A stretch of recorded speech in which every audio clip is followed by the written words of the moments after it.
Hello, good evening. Welcome to the Bristol Motor Club live stream telling you all about the 2021 season. We've got a panel of people here to help answer some questions, some of whom are ready and some of whom are not, but they're all going to be ready to answer questions a bit later on after we've been through our 2021 calendar and our championships and how you can get involved. So, in fact, we could also look at the agenda, couldn't we? There we go. So there is the agenda. We'll run through the calendar, then we'll run through the championships, and then we'll have our question and answer session afterwards. So here we go. Our first event of 2021 is our Nav Scatter on the 29th of January. You may be wondering exactly what a Nav Scatter is. And it's a navigational event, funnily enough, for a driver and a navigator. You'll need a map, a friend, and a car. It's carried out on normal open roads on a Friday evening.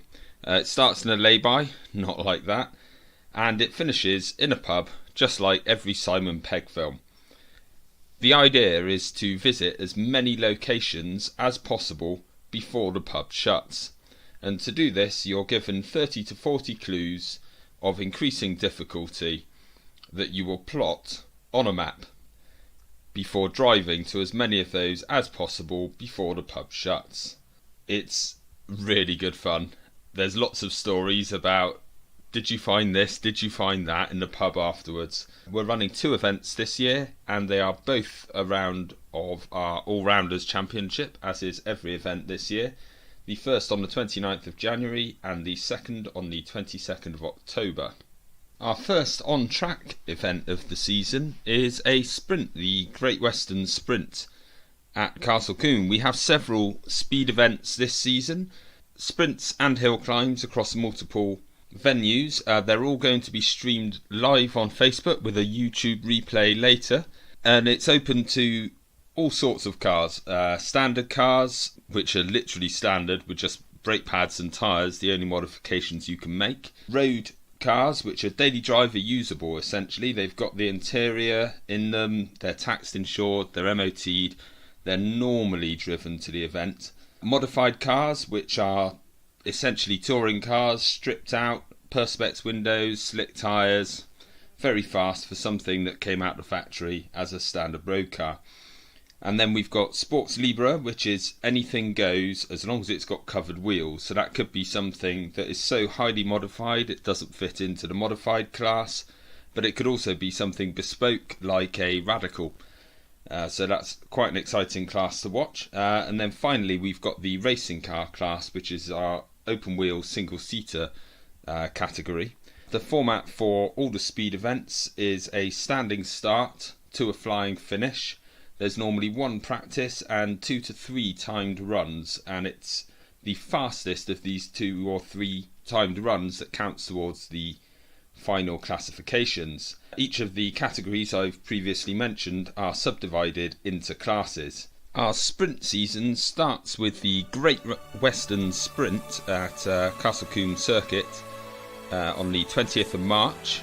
It's free to spectate, subject to COVID regulations obviously, and it's the opening round of the British Sprint Championship, which are the fastest cars you will see at Castle Combe all year. We're talking 170, 180 mile an hour up Avon Rise, quite exotic cars and incredibly fast, sub 1 minute laps there. All the categories that I previously mentioned are running during this event, and the cars will compete for a standing start at the pit exit, and they do 1.75 laps. So they pass the pit exit once and then they finish at Westway for a flying finish and come back in the pit entry. We're also running several of our championships, in fact all of our championships at this event. The Vincenzo & Sons MX5 Challenge and the Bristol 2 Litre Cup, as well as the Bristol Speed Championship and the All-Rounders Championship. In fact, for the first 3 it is the opening round of those championships. Moving on to May, and we have our Landau Sprint on the 8th of May, which again is a 1.75 lap format with a standing start from the pit lane and finishing just after the final corner before coming into the pit entry after the best part of 2 laps. Again, all of our championships are running at this event. The third sprint of the season is the Dick Mayo sprint, which is our second sprint at Castle Combe Circuit. This time it's a slightly different format. Whilst we use the same start line on the pit exit and the same finish with the flying finish at Westway, it's only a single lap format, or rather 3/4 of a lap. It's the first day of our Combe Speed Weekend with the Classic and Sports Car Parade the following day, and again this is a round of all of our major championships. More on them later on. That moves us on to the 14th and 15th of August, which is our double-header weekend at Pembrey. Again, same sort of deal there. Whilst we are running all of our championships at that Pembrey weekend, we are only running the Vincenzo & Sons Bristol MX5 Challenge for one of the days. All the other championships are running for both days on that weekend. Moving on to our hill climbs, we are running a single double header weekend at Wiscombe Park Hill Climb near Honiton. It's an amazing hill to go and watch at. It's such a picturesque location there, and it's around a 1 kilometre long run through a field, over a humpback bridge, and through some woodland. It's amazing to watch, especially when you see the really fast stuff. It is the final round of the Bristol Speed Championship, and it is also a round of the All-Rounders Championship. In addition, the Vincenzo & Sons Bristol MX5 Challenge and the Bristol 2 Litre Cup are invited to hill climb events at Wiscombe Park on the 24th and 25th of April, and the 25th and 26th of September at Manor Farm Hill Climb, which is where both championships will conclude. And these are invite events from Wallbridge Motor Club, so many thanks to them. On the 23rd of May, we have our first auto solo at Weston's Oiland Airfield. It's the first of 2 events, the second one being on the 19th of September. It's down the M5 a bit from us. It's an old airfield. All the cars competing have to be taxed, insured, MOT'd and driven to the event. Event entry is somewhere in the region of £40 for the day. And what you'll get for that is 4 different courses and 3 attempts at each of those 4 courses, with the best 2 from each course to count. The courses are made up of around about 30 cones to drive around. It's quite frantic and a lot of fun.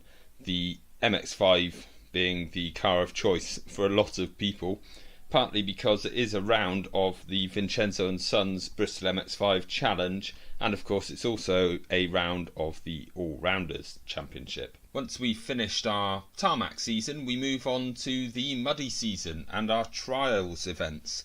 The first of which is the Roy Fedden Sporting Trial, which is absolutely amazing event. These tiny cars are a bit like a shrunken Caterham 7, I suppose, to look at. But they drive up hills that are so steep that you probably will fall over at some point whilst you're watching. There's around half a dozen to a dozen muddy hills with gates all the way up. The more gates you get through, the smaller the number of penalty points you get, and the smaller the number of penalty points you have at the end of the day, the more chance you've got of winning. It takes a remarkable amount of skill to drive these cars up such a steep terrain.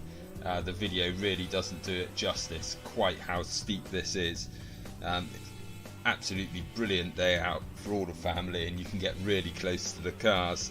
It starts at 11:02 after our 2 minutes of silence, and carries on until it starts getting a little bit dark.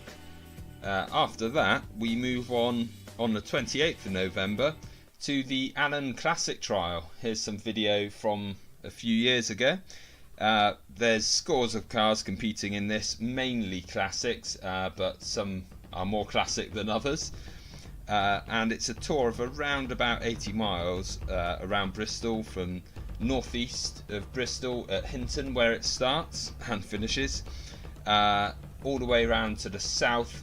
Here we are at Ubley, looking over the lakes to the south of Bristol, and there's around about a dozen hills on the route, again like the sporting trials, with points for how far you get up on many of them. You can see here the point markers on that last video, and there's a couple of short timed tests as well as a tiebreaker, just in case someone, or rather two people, make it all the way up every single hill.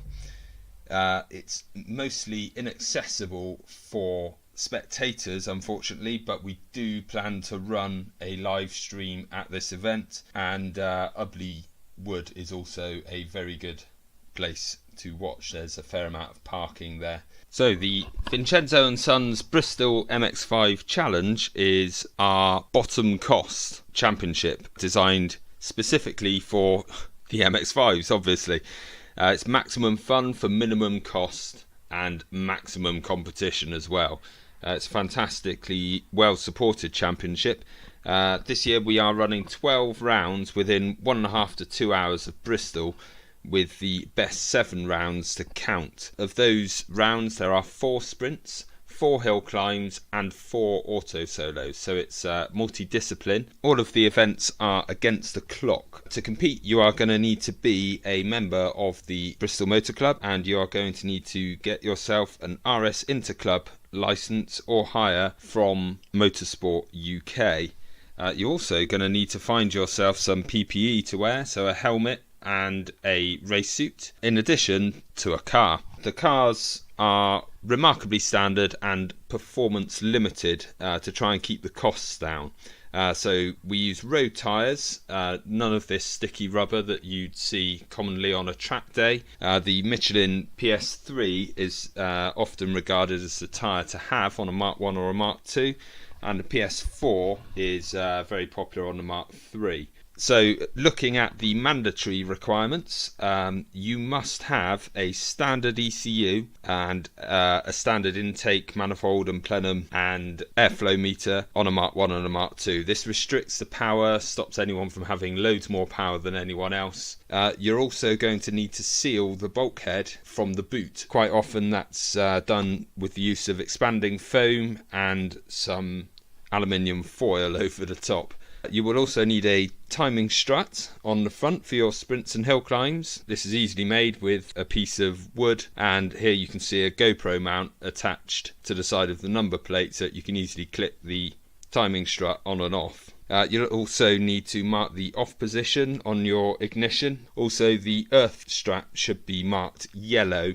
In terms of safety gear, you will also probably want to invest in, whilst none of this is mandatory, a roll bar, some bucket seats, some 4 to 6 point harnesses, some good branded road pads. It's also really important that you service your car properly. Oil, filters, coolant and brake fluid. There's a lot of these cars that have never had brake fluid and are now 20 years old. That'll make a big difference to the safety of your car. Then we move on to optional modifications. So in the engine and drivetrain department, people often fit an induction kit with a cone filter or similar, an exhaust system with a sports cat sometimes, a limited slip differential, which is a very popular modification, although it does come standard on a lot of cars. Moving on to handling, as I mentioned previously, Michelin PS3 is popular. Coilovers are pretty much de rigueur. Meister R and Gasgold Pro are the most popular brands there. And alignment, very important, making sure your wheels are all pointing in the right direction. Everything on an MX5 is adjustable, and 9 times out of 10 it's adjusted in the wrong direction. Now of course this all refers to the Mark 1 and Mark 2. The Mark 3 must remain standard with the exception of the wheels, coilovers and safety mods. Moving on to the Bristol 2 Litre Cup, this is a new championship for road-based cars running on road tyres, which does include track day rubber and up to 2 litres normally aspirated. There's 9 rounds within 1.5 to 2 hours of Bristol, and it's the best 5 to count. The first season was in 2020, and Dave Newman, you can see pictured here, won in his MX5. If you have any questions, please do put them in the comments and we'll try and answer them a bit later on. In order to be an eligible driver, you will need to have Bristol Motor Club membership, and you will also need an RS Interclub licence from Motorsport UK. So moving on to eligible cars, basically anything with an MOT, road tyres and under 2 litre normally aspirated. It can fit into standard, road, modified or sports Libra. You will need a different amount of safety gear depending on how modified your car is. If it's road going, then you don't need any safety gear, although it would be very sensible to fit as much as you can. But if you do move into modified, which is actually surprisingly modified, the road car class does allow for a significant number of modifications. But if you strip out the interior, for example, or fit perspex windows, you will end up in the modified class, and you will need a roll bar, seats, harnesses and a hands device. And the same goes for sports Libra, which you may end up in if, for example, you've got a Vauxhall engine in your Ford. We have 5 sprints, 2 at Combe, 1 at Landau and 2 at Pembrey, and 4 hill climbs, a double header at Wiscombe in April, and a double header that finishes the championship at Manor Farm in September. So moving on to our Bristol Speed Championship, this is a championship for all of the club members competing in our own speed events, so that's sprints and hill climbs. You can be in any car in any class, and it's index based, so the closer you get to your class record, the more points you will score. That means someone in a 1 litre Mini can compete directly with someone in a 3.5 litre single-seater racing car. You can enter any car that is valid for the events, which are of course 2 sprints at Combe, 1 at Landau, 2 at Pembrey, the double header in August, and the double header at Wiscombe in September ends the season.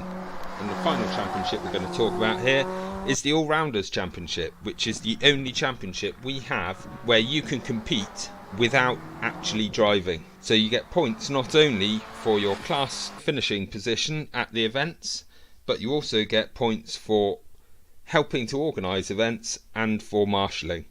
Every Bristol Motor Club event counts towards the championship. It's a good incentive to help out when you're not competing. And that is our 4 main championships. Right, so that covers pretty much everything we're doing this year. We don't actually have any questions, so our panel's going to sit here looking a little bit bored. So the only thing that we haven't covered, obviously, is that it is COVID at the moment. So the whole calendar is subject to COVID being okay for our events. It's looking increasingly likely that our Nav Scatter on the 21st of January will probably not go ahead, which is unfortunate, but hopefully everything else will still be able to go ahead. But in the here we go. We have a question for and I think everyone can guess what this question's going to be, but there's going to be a few people having a chuckle about this because it's an ongoing joke. When will entries be open for the Great Western Sprint? The answer to that is normally around about 6 weeks before the event. It varies a little bit, mainly because it's all down to the organising team and when they can do it. And the second question, yet again, is do we get an early heads up on entries opening for the Great Western Sprint? Not necessarily a heads up, but generally the club members get priority entry to the Great Western. after the championships and things. So if you do find yourself desperately wanting to do the Great Western, being a club member is normally a benefit. If there's a toss-up between two people, the club member is sometimes going to get that. It varies depending year on year. The organising committee do sometimes change that a little bit. So, in the absence of any further questions, and the panel looking quite bored, I think we're all done. Thanks for watching, and we'll see you at our events later in the year. Thank you very much. Bye bye.